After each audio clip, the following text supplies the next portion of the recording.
आज गृह मंत्री जी ने इस बात पर उल्लेख किया, उन्होंने कहा कि पाकिस्तान के पास शरण में आने के बजाय कोई चारा ही नहीं था। आपने शरण दिया क्यों? वो आते हैं आपके देश के अंदर, लोगों को मार डालते हैं और आप उनको शरण दे रहे हैं। क्यों दिया शरण? इसका जवाब क्यों नहीं दिया एक भी भाषण में? जैसे ये बात उठी, शरण की बात की, हमारे गृह मंत्री जी ने इतिहास में चले गए। नेहरू ने क्या किया, इंदिरा गांधी ने क्या किया, यहाँ तक कि मेरी माँ के आंसुओं तक चले गए। लेकिन इस सवाल का जवाब नहीं दिया कि ये सीज फायर हुआ क्यों, ये जंग रुका क्यों, और तब क्यों रुका जब दुश्मन के पास कोई चारा नहीं था हमारे श्रेय में आने के बजाय। क्यों रुका ये जंग? इसका जवाब नहीं दिया। वैसे महोदय, मेरी माँ की आंसू की बात किए, मैं इसका जवाब देना चाहती हूँ।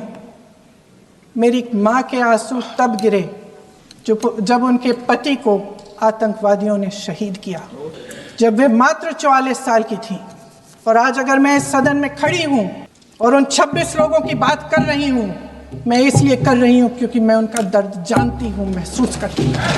अध्यक्ष महोदय, मैंने कहा कि देश का नेतृत्व सिर्फ उपलब्धियों का श्रेय लेने से मजबूत नहीं होता।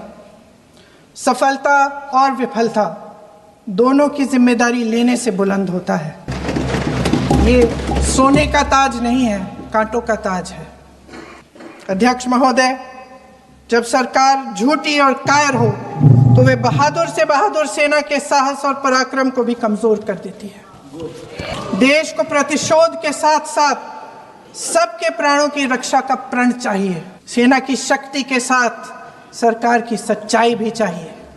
महान देशभक्त शहीद इंदिरा गांधी जी, जिन्होंने सफल कूटनीति के बल पर अमेरिका के राष्ट्रपति निक्सन का मुकाबला करके पाकिस्तान का विभाजन करवाया, बांग्लादेश बनाया, 1 लाख पाकिस्तानी सैनिकों को आत्मसमर्पण करने पर मजबूर किया, उन्होंने कभी इसका श्रेय लेने की कोशिश नहीं की। ऑपरेशन सिंदूर का मकसद अगर पाकिस्तान को सबक सिखाना था तो शायद ये मकसद अभी अधूरा है, क्योंकि हमारी कूटनीति विफल रही है।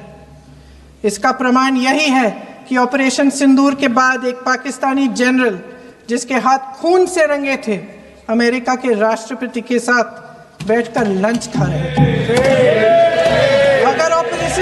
अगर ऑपरेशन सिंदूर का मकसद आतंकवाद को खत्म करने का था तो पाकिस्तान को संयुक्त राष्ट्र के आतंकवाद विरोधी समिति का अध्यक्ष चुने जाने से इस मकसद को धक्का लगा है। इसकी जिम्मेदारी कौन लेगा?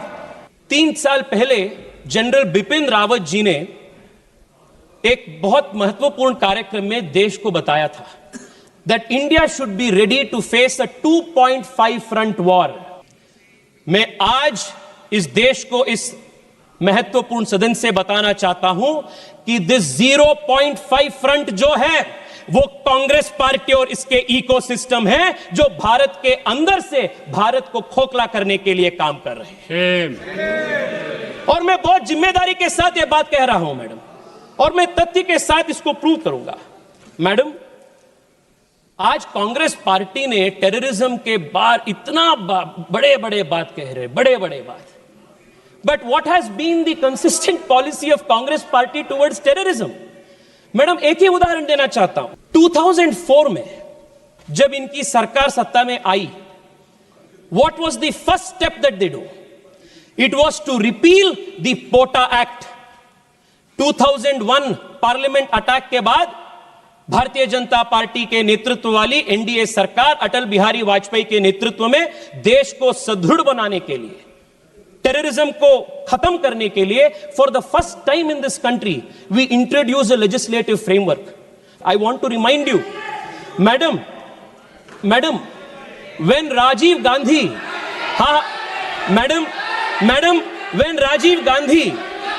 व्हेन राजीव गांधी का ट्रायल चल रहा था, टेररिस्ट से हुई डेथ की ट्रायल चल रहा था, trial court said we do not have exclusive terror legislations to prosecute. This was the state of affairs of this country. 2001 के बाद हमने पोटा कानून लागू की, पर आप सरकार में आते ही पहली चीज आपने पोटा को दुरुस्त किया, यू रिमूव्ड पोटा। और क्यों किया आपने? आपके वोट बैंक के कारण आपने पोटा को बंद किया, और उसके बाद 10 साल देश हर दिन टेररिस्ट अटैक रूटीन बन गया था देश में। मैडम, मैं आपको एक लिस्ट बताना चाहता हूं। अब देखिए, पोटा को खत्म करने के वजह से इस देश पे किस प्रकार की नुकसान है। जुलाई 5, 2005 अयोध्या में राम जन्मभूमि में टेररिस्ट अटैक हुई, आपने क्या की? निंदा की।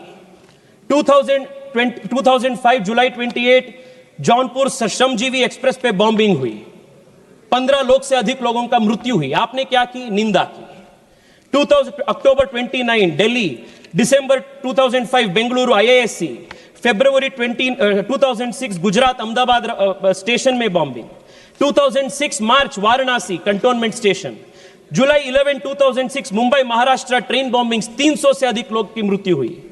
मालेगांव महाराष्ट्र 2006, पानीपत हरियाणा 2007, हैदराबाद मक्का मस्जिद बॉम्बिंग 2007, अगस्त 2007 हैदराबाद में फिर से लुंबिनी गार्डन के गोकुल चाट पे बॉम्बिंग, लखनऊ में बॉम्बिंग, 2008 पे रामपुर पे उत्तर प्रदेश पे बॉम्बिंग, सितंबर में दिल्ली में करोल बाग पे बॉम्बिंग, 2008 दिल्ली में सितंबर 27 में बॉम्बिंग। इसे लिस्ट जाते रहते हैं। In just 10 years of the UPA government between 2004 and 2014, more than 8,000 civilians were killed because of terrorist attacks in this country. 8,000 terrorist civilians were killed. आपने NIA को वीक किया, आपने जो कानून था वो कानून को ध्वस्त किया, और सुनिए मैं बताता हूं आपको हमने कैसे NIA को मजबूत किया। Madam, it was this deliberate ploy of weakening this country from within, by deliberately weakening the institutions of this country, that led to 8,000 innocent civilians killed because of terrorist attacks.